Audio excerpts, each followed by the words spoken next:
आरती को हम कैसे कहेंगे कि ये कमजोर बना दिया। आरती तो जो देखे हैं वही बोलेंगे ना। और आरती अगर फोन हमको नहीं करते तो हम थोड़ी वहां जा पाते, हम देख भी नहीं पाते। अच्छा, आरती ने ही फोन किया था जी, आपको? आरती हमको फोन किया था तब हम गए थे। दोस्तों नमस्कार।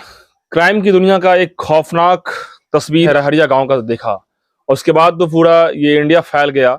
ये खबर सनसनी ऐसा फैला कि करोड़ों लोग इस खबर को देखना शुरू किए, और फिर अभी तक इस खबर में कई सारे ट्विस्ट हैं जो कि मामले इस बात को लेकर आ रहे हैं कि आरती के पिताजी को बेल मिला, लेकिन इसके पीछे जो कई आरोपी हैं वो वन बाय वन जेल से बाहर हो गए हैं।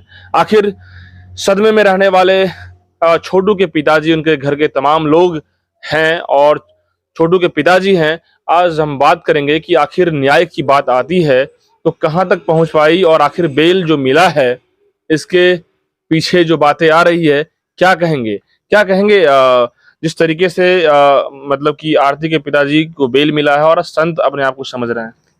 देखिए, बेल जो मिला है एक प्रक्रिया है, उनको बेल दे दिया है, कोई बात नहीं है। लेकिन अभी केस का प्रक्रिया तो शुरू हुआ है। प्रक्रिया होने का बाद फिर जजमेंट में उन लोग को फिर कानून अपने खुद बुलाएंगे। तो हमारा जो काम है, प्रोसेस है, वो अपना हम कर रहे हैं। लेकिन सभी लोगों का सवाल है कि आखिर इतना बड़ा जघन्य अपराध हुआ, आपके छोटू को इतने बर्बरता से मारा गया, तो आखिर ये वन बाय वन लोग क्यों निकल रहे हैं? देखिए, निकल रहे हैं, बेल तो कानून दिया है ना, हम तो नहीं दिए। हम तो पूरी कोशिश कर रहे हैं। लेकिन वकील साहब ऐसा बोले हैं कि इससे कोई बात नहीं, बेल हुआ है। फिर जो है अब जो है इसके बाद सेशन लागू होगा, केस एसपी ट्रायल होगा। आपको लगता नहीं है कि कहीं ना कहीं जो सबूत है, एविडेंस है, उससे खिलवाड़ हुआ या फिर वो कमजोर पड़ गया या कुछ? नहीं, ये सब कोई कमजोर नहीं है। मेरा कागज बिल्कुल सही है। पुलिस प्रशासन जो भी किया है बहुत अच्छा किया है, हमारे साथ में कोई कमजोरी नहीं किया है। तो अब न्यायालय का भरोसा है, न्यायालय उसको जो करेंगे करेंगे। क्योंकि जब इस तरह के जो मामले होते हैं, जो वारदात होते हैं, जघन्य सीरियस क्राइम होता है, उसमें मर्डर की बात में सीधे मतलब कि कम से कम उम्र कैद या फांसी की बात आती है। होगा, वो वैसा होगा, कानून देंगे उनको सजा। लेकिन ये प्रक्रिया है ना, प्रक्रिया होने का बाद होगा। हाँ। केस लंबी चल रही है। केस तो लंबी होती है, केस इतना जल्दी थोड़ी हो जाता है। सजा होने में टाइम लगता है उसमें। देखिए, बात आती है कि अब बयान तो कौन क्या दिया क्या नहीं दिया वो बात की बात है, बट जिस तरीके से पोस्टमार्टम रिपोर्ट आया, जिस तरीके से मर्डर हुआ, इस पर में सभी लोगों के नजर में है कि आखिर मारने का अधिकार तो किसी को नहीं था। देखिए, मेरा कहना ये बात है कि अगर छोटू को बुलाया वहां तब तो गया, ठीक है, बुलाया तो, लेकिन उसको तो मर्डर नहीं करना चाहिए।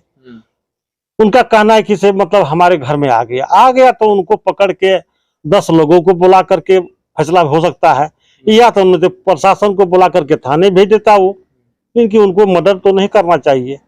जो लोग भी कानून को हाथ में लेते हैं, इस तरीके से मर्डर करते हैं, इस तरीके से किसी को जान से ही मार देते हैं, तो उन्हें तो फिर सजा लंबा होना चाहिए। जी, सजा तो उनको होना चाहिए, कानून सजा उनको देंगे। कानून पर हमको भरोसा है, न्यायालय पर भरोसा है हमको, उनको सजा जरूर देंगे। कुछ लोगों का मानना है कि कहीं ना कहीं जो बयान आरती का था वो भी कमजोर पड़ गया इस केस को लेकर। जी नहीं, आरती का बयान कोई कमजोर नहीं। आरती जितना देखे हैं बस वही बयान दिए हैं। वो बोले ना कि से हमारे सामने में मतलब पकड़ के मारपीट करके घर में ले गया, हमको अलग बंद कर दिया, उनको अलग बंद कर दिया। तो बात सही है, जो बात देखे हैं वही तो अपना बयान दिए हैं। नहीं, वकील साहब भी कह रहे हैं कि कहीं ना कहीं आरती खुद इस केस को कमजोर करी बना दी, ताकि जो सब लोग नहीं, आरती आसान हो गया निकलना। आरती को हम कैसे कहेंगे कि ये कमजोर बना दिया। आरती तो जो देखे हैं वही बोलेंगे ना।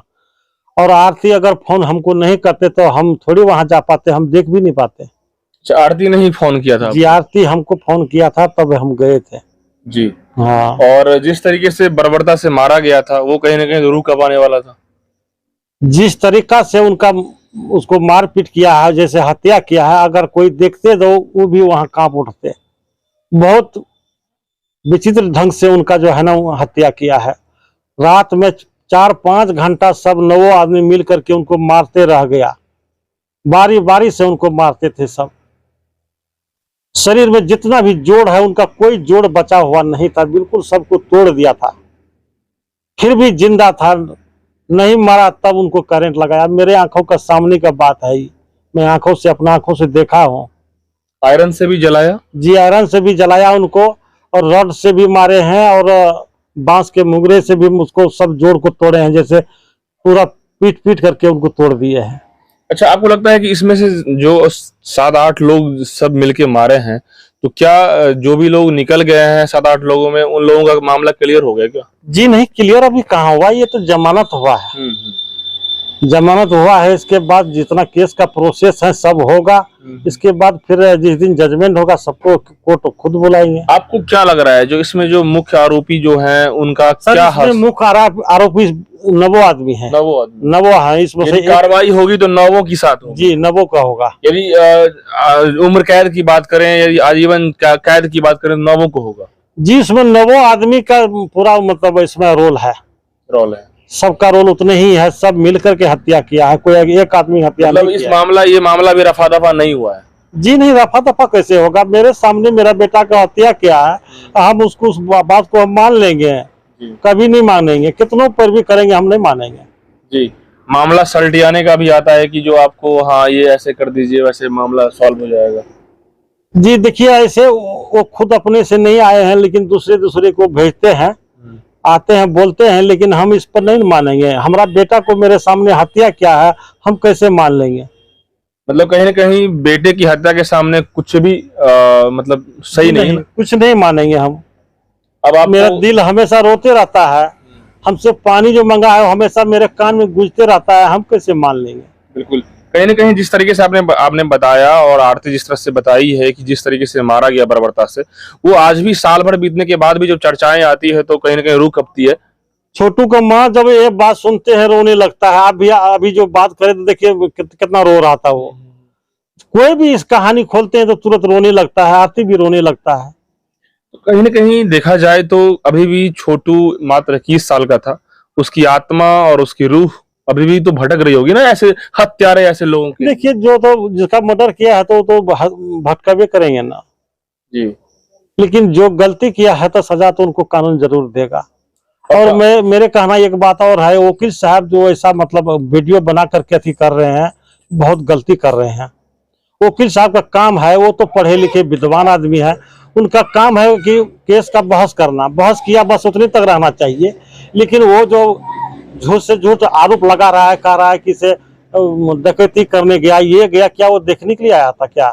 मतलब कौन डकैती करने गया? आप छोटू के बारे में जो बोल रहा है वकील साहब, लेकिन डकैती करने गया। हाँ, लेकिन वकील साहब को ऐसा बात नहीं बोलना चाहिए। उसका जो जहाँ तक काम है वहां तक काम करे, लेकिन ऐसा गलत बात मत बोले। वकील साहब, आप विद्वान हैं, पढ़े लिखे हैं, आपसे मैं माफी मांगता हूँ, आप ऐसा गलती मत करें। तो कहीं ना कहीं भगवान के घर में देर है अंधेर नहीं है, यही तो माने। परमात्मा तो हर जगह है, हर आदमी के अंदर में परमात्मा है, परमात्मा कहीं बाहर नहीं है। लेकिन जिसके अंदर में परमात्मा है वो आदमी जो गलती बोल रहा है, गलती नहीं बोलना चाहिए उनको। जी जी, फिलहाल जो आरती के पिताजी हैं वो बाहर जो निकले हैं, वो रो रहे थे, दिखा रहे थे कि देखिए, वो दिखावा है, वो ऐसा जैसे वो रोक दिखा रहे हैं कि हम संत हैं, ये हैं, वो कुछ नहीं है, वो ढोंग करते हैं, वो हत्यारे हैं। हम कह रहे हैं कि वो हत्यारे हैं, कोई अच्छा आदमी नहीं है। उसके दिल जो है पत्थर से भी ज्यादा पखान है। बिल्कुल। तो देखिए, जो बातें निकल के आ रही है कि मैं कहता हूँ कि जो कोई भी संत होता है ना, बिल्कुल कोमल होता है, वो कोरे कागज के जैसे उसका दिल होता है। वो किसी चिट्टा को भी, किसी पिलवा को भी नहीं मार सकता है, सबको बचाने की कोशिश करता है। लेकिन वो वैसा आदमी नहीं है, सिर्फ दिखावा है उनका सफाई देने का तरीका यही था कि हमने बचने का सफाई है उनका। इतने शिद्दत से आरती को पाला, पढ़ाया। ठीक है सर, ऐसा कौन नहीं करता है? जो भी बच्चे अपना पैदा करते हैं तो वो सब करते हैं वैसा काम, हर माँ बाप करते हैं, बच्चे को पढ़ाते हैं, लिखाते हैं, बड़ा करते हैं। लेकिन बच्चे के साथ हमें अगर गलत कीजिएगा आप तो क्या करेंगे? बच्चा आपको छोड़ देंगे? नहीं छोड़ेंगे। वो सच्चाई को साथ दे रहे हैं। आरती गलत को साथ में नहीं है, सच्चाई को साथ दे रहा है, क्योंकि उनके सामने में उनका प्रेमिका का हत्या किया है।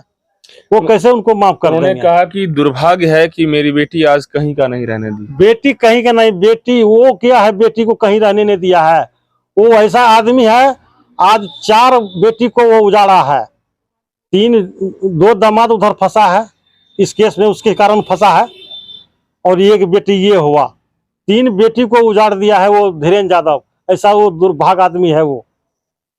तो कहीं ना कहीं मुख्य आरोपी देखा जाए तो उन्हीं को कहा जाए। मुख्य आरोपी उसमें से 9 आदमी है, सब मिल करके हत्या किया है। हम 9 को हम मुख्य आरोपी मान रहे हैं। पहले से ही सेटिंग था सारा, सब सेटिंग करके ऐसा किया है, ऐसे अकेला कोई मर्डर नहीं किया है। बिल्कुल। तो देखिए जिस तरीके से उन्होंने बताया है कि ये जो साजिश के साथ मर्डर की गई थी 1 साल पहले छोटू की, उसी तमाम वारदात की चर्चा इसलिए आ रही है क्योंकि तमाम जितने भी इसके एक्यूज्ड थे, आरोपी थे छोटू के हत्याकांड का, वो सब अभी जेल से बाहर हैं, बेल पर हैं, जमानत पर हैं। लेकिन छोटू के पिताजी कह रहे हैं कि ये कोर्ट का ट्रायल है, जो एक प्रोसेस है वो चलता है, लेकिन वो जरूर अंदर फिर जाएंगे और इन्हें कानून पे भरोसा है और इन्हें ऊपर वाले पे भरोसा है। जिन लोगों ने इनके बेटे की हत्या की है उस सलाखों के पीछे रहेंगे और न्याय इन्हें मिलेगा, ये इनको अभी भी आश्वस्त हैं। देखिए और भी अपडेट्स देंगे हम तमाम, और भी कई मामले हैं, कई सारी बातें निकलती है, और सबसे बड़ी बात यह है कि कुछ भी हो जाए, कानून हाथ में लेने वाला हत्यारा जो होता है वो सही में बच नहीं पाए, ये हर लोगों की तमन्ना है, ताकि लाखों लोग देख रहे हैं इस खबरों को। और भी अपडेट्स के लिए बना रहिए हमारे साथ। धन्यवाद।